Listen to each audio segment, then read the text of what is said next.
Pretty much hoping to go in the field of immigration law.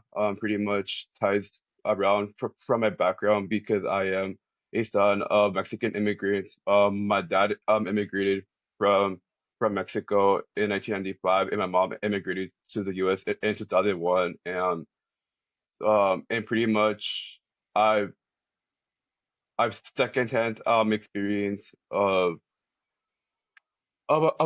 understanding their struggles of living as undocumented immigrants in the U.S. and like the current barriers and that they face in their workplace, from the systemic and levels as a whole, and like how it affects them. Financial aid is very important for me personally. Financial aid, it makes a huge difference because it somewhat breaks the barriers from pursuing higher education as a first generation student, as the son of Mexican immigrants who come from a mixed status background. That really made a huge difference towards my education trajectory as a whole. I feel like this year's FAFSA has been like one of the most tedious and one of the most like I would say panicky moments for me personally. I waited and waited up until I think I started my application around early January. I think I was back home for winter break.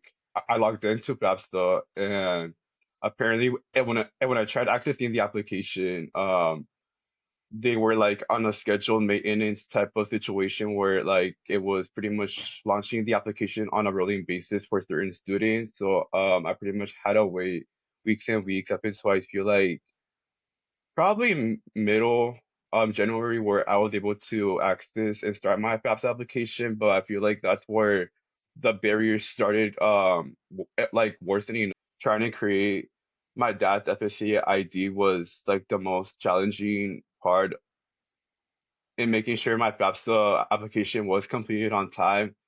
And I feel like the system in general wants us, first gen students and also mixed status students to feel more excluded from being able to attain a higher education. If I wasn't able to complete a FAFSA, that chances are that that I was either gonna drop out of UCSB just because of of our socioeconomic status. College is expensive, and I feel like it's unfair that us mixed students and us first gen students are facing with those issues. Even though it was supposed to be a better FAFSA, but apparently all those glitches really impacted a lot of students, like myself. I had to really trust my gut in making sure I had a sense of responsibility for myself and making sure my FAFSA is completed on time and making sure that I'm aware of the current, tech glitches. It was pretty stressful, really like mentally traumatizing for me because I wasn't at home with my parents, so I couldn't really communicate with them. So I had to pretty much be resourceful and how to find support and help